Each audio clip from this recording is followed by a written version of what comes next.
wasn't going to wear my hat, but I thought I would continue the tradition here. So, I'm actually from Duluth, but I live over in Superior now. And I'm not really happy about it, but it's cheaper to rent over there, because it's shitty. And it's funny, Chad brought up the beer fucker, because fun fact about that guy, do you guys know about 6 months later, he also got arrested for a violation of probation because he was masturbating to the animals at the fair. That's not a joke, I just thought I would tell you guys that.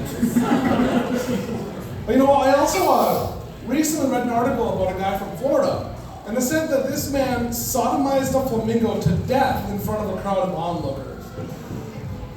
And that's fucked up. At least in Wisconsin, we wait for our animals to be dead before we fuck them. So I have muscular dystrophy. If you couldn't tell by how gracefully I made my way up here. But I kind of feel like I've been preparing for this my whole life, because I struggled to get up here and then everybody stares at me. And it's frustrating having a muscular disease when I can walk, because I have to put up with the craziest shit people find it necessary to say to me. Like, I recently got my handicap passed, and a few things you guys may not know about me is my biggest enemies are hills, stairs, and ice. I know I picked the greatest place in the world to live, but I got it because I just didn't want to worry about that. And I don't know how many people have stopped me and said, I wish I had one of those, I would use it all the time. And I was like, you realize you just say you wish you were disabled? Like, you could probably get you one, you just gotta go jump in front of a bus. That one's more for me than you guys. And another thing that happens to me all the time is people find it necessary to relate to me with some minor injury.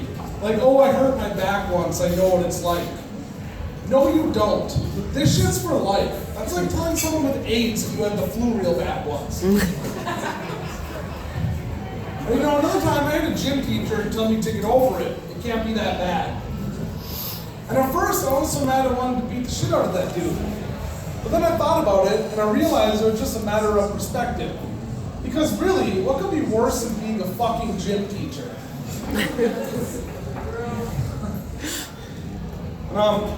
I'm married. My wife and I have been together for like 10 years. I've been married, for a little bit over one. And I heard from a lot of people that the first couple of years of marriage can be the hardest. But I also feel like the first couple of years of marriage aren't usually a couple's 10th and 11th years together. Trust me, I know how to be wrong all the time and never get laid. And at this point I'm not exactly sure I can blame her, because I'm not really sure if I'd want to fuck me either. But we first met when we first hooked up when we were 15. And we actually rode the same bus together our freshman year of high school. And at my school, in order to get off at a different bus stop, you needed a note from your parents. So one day I asked my mom if I'd go to Jess's house after school. And I was such a weird and awkward kid, my mom just assumed it was a dude and wrote the note.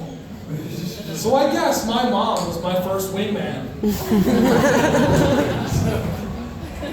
And in the 10 years I've spent with my wife, I've realized there's some situations it's impossible to prepare for.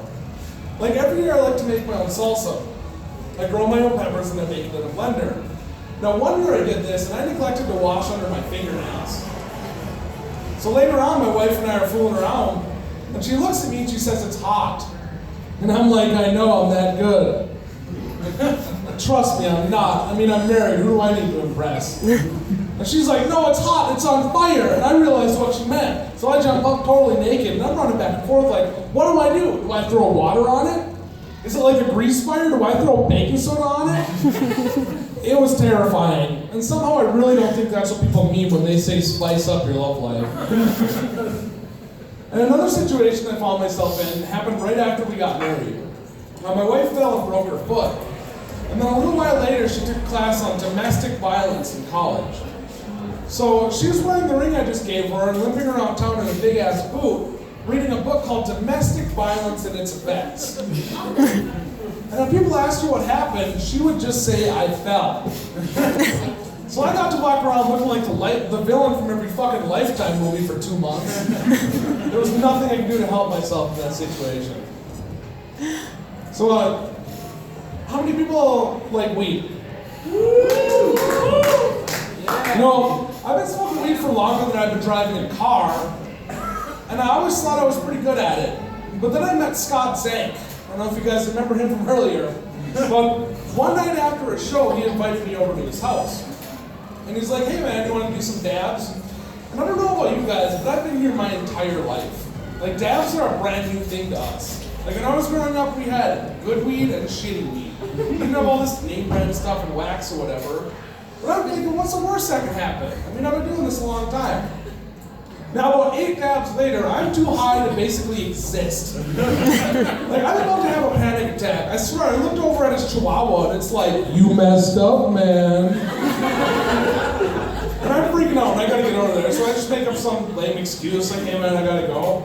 And I get up, and he's like, all right, cool, man. It was a good time, or whatever. And he put out his hand for the fist bump. And I was so fucked up, I shook his fucking fist. And I'm about to have a panic attack. I just run out of there. And as soon as I shut the door to his place, I am laughing so hard, I can barely breathe. And there's no elevator in this building, so I have to go down 3 flights of stairs with my shitty legs, laughing like a psychopath. And I'm sitting out on the curb trying to get control of myself so I can go home. And I'm thinking somebody's gonna drive by and think I'm completely insane. But then I realized that it's West Duluth, so they're fucking used to it. That's all I got for tonight, guys. Thank you very much.